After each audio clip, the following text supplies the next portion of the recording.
є Слот-Сіті, є свято. Зима і морози – це очікування нових масових ракетних атак. Чому ворог може раптово для всіх цивільних українців змінити свою тактику? І яке пояснення цьому бачать військові експерти? Про Європу та США, які дуже не хочуть зробити подарунок Путіну під ялинку. І про польські полігони, де триває вишкіл майбутньої української піхоти. Більше про події 653-го дня Великої війни дивіться в матеріалі Олексія Пасака. Почалося, але не так, як усі до цього готувалися. Замість понад сотні ракет, якими ворог очікувано мав вдарити насамперед по об'єктах енергетики України, сталися розосереджені удари малою ракетною хвилею. В чому ж логіка ворога? І як це пов'язано з розвитком і власного українського військового виробництва і появою в Україні іноземних оборонних компаній? Чому росіянам вигідно нищити наші спроможності непомітно для нас самих? Усе це пояснюють військові експерти. Виробництво будь-якого складного виду озброєння, починаючи те ж там називається БПЛА літакового типу, вона займає кілька місяців безперервного циклу, якому, знаєте, бажано, щоб нічого не пролітало, нічого не пошкоджувалось. Про танки і БМП це взагалі 9-12 місяців, тобто, грубо кажучи, з умови, що якщо Rheinmetall почне зараз, то перші танки і БМП він нам покаже якраз під новий 2025 рік. Відповідно, в даному ракурсі росіяни, якщо спробують бити по електростанціям, то скоріше можуть спробувати для того, щоб загальмувати нам ці всі процеси, ну і зробити так, щоб ми при цьому лишалися, ну такі, скажімо так, не мобілізовані. Ми якось вже там чекаємо щось такого, от росіяни напустять ракети, бо обов'язково це все там десь може писатися капслоком. І при цьому примідраємось не помічати, що за всього-навсього 3 місяці атак росіяни випустили, ну точно понад 1000 шахедів. Таким чином створивши на нашу протиповітряну оборону навантаження орієнтовано вдвічі вище, чим це було минулої зими.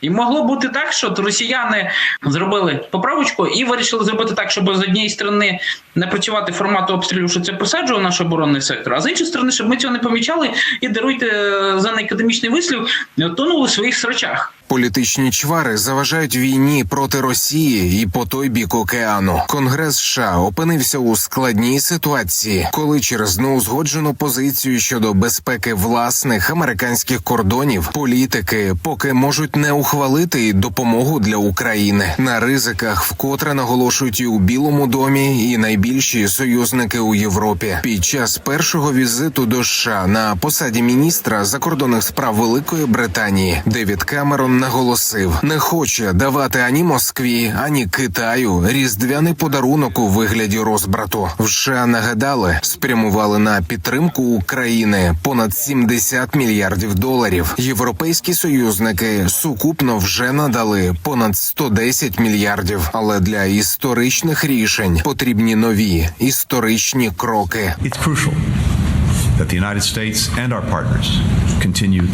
Вкрай важливо, щоб Сполучені Штати і наші партнери продовжували виконувати свою частину роботи. І саме тому документ, який зараз перебуває на розгляді Конгресу, є таким необхідним і таким терміновим. І перед нами стоїть дуже чіткий вибір. Або ми забезпечимо поразку Путіна в Україні, або Путін доведе, що може протриматися довше, ніж ми. Він може нас розділити. Він може не лише продовжувати терор в Україні, а й перенести цю агресію на інших, зокрема потенційно на країни НАТО.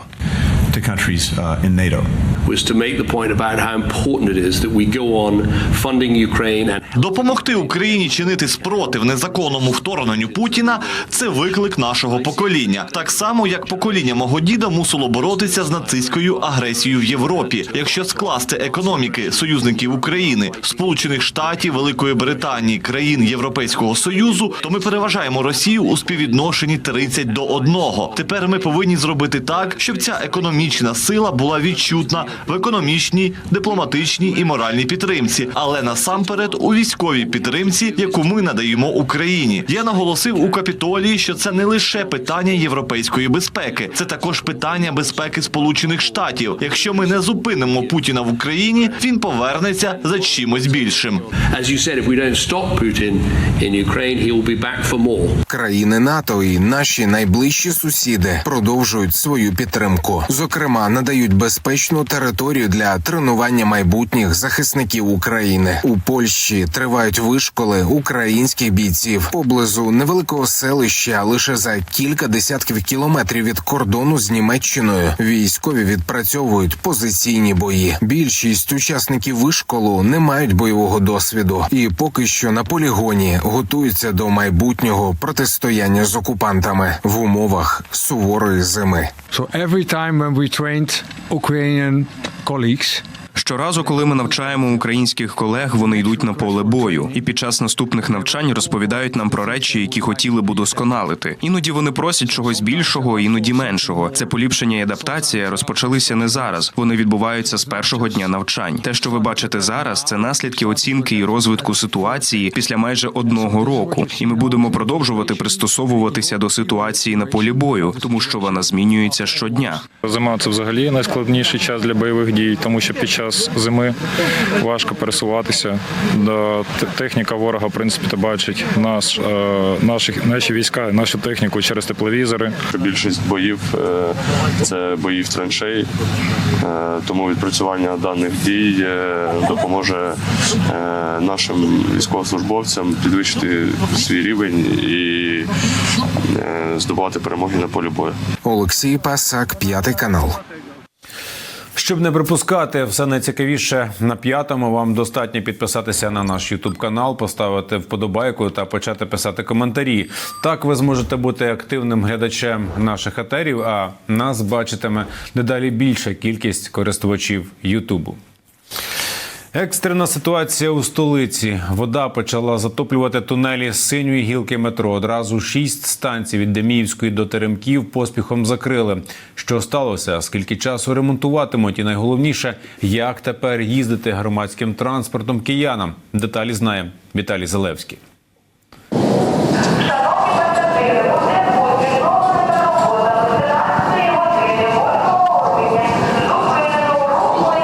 Тисячі людей вчасно не доїхали додому. Вода почала затоплювати тунелі на синій гілці столичного метро. Від Либідської і аж до кінцевих Теремків поїзди більше не їздять. Ще зранку київська адміністрація застерігала, що цю ділянку перекриють від суботи 9 грудня. Через небезпеку для пасажирів це зробили раніше. Тунелі розгерметизувалися. На сьогоднішній день це є небезпечно і тому було прийнято рішення. Було прийнято рішення зупинити рух, тому що після утреннього часу пік з'явились нові тріщини, які вже несуть реальну загрозу безпеці перевезення пасажирів. Тому було прийнято рішення зупинити рух по цій ділянці. Терміновий ремонт може затягнутися до 6 місяців. Ці станції відкрили не так давно, з 2010 до 2013 року. Чому тунелі в аварійному стані, має розібратися спецкомісія. Прокуратура вже почала розслідування за фактом службової недбалості, що спричинило тяжкі наслідки. Пасажири метрополітену не були готові до таких змін. Від Либідської до Теремків їздить наземний транспорт, який дублює маршрути закритих станцій. Від обіду на зупинках натовпи людей. Багато з них не можуть розібратися, як доїхати додому. Наземний транспорт поки що не справляється. Ми пішли до начальника. 2 стоїть, а ще 2 там стоїть. Ніхто не знає, куди їхати. Ми пішли там трошки їм помогли. Для Києва це дуже неудобно, що закривається метро, тому що людям з роботи дуже неудобно добиратися. Особливо в годину пік, коли дуже багато народу і всі хочуть попасти додому, то треба чекати автобуса по 2 години і по більше годин, щоб добратися додому. 55 автобусів та 15 тролейбусів їздили від Либідської до Теремків. Пізніше додали ще 12 автобусів і 5 тролейбусів. Потяги їздять між станціями Героїв Дніпра та Либідською. Всі станції цілодобово відкриті для того, щоб люди спускалися під час тривоги. Віталій Залевський, Микола Довгий, 5 канал.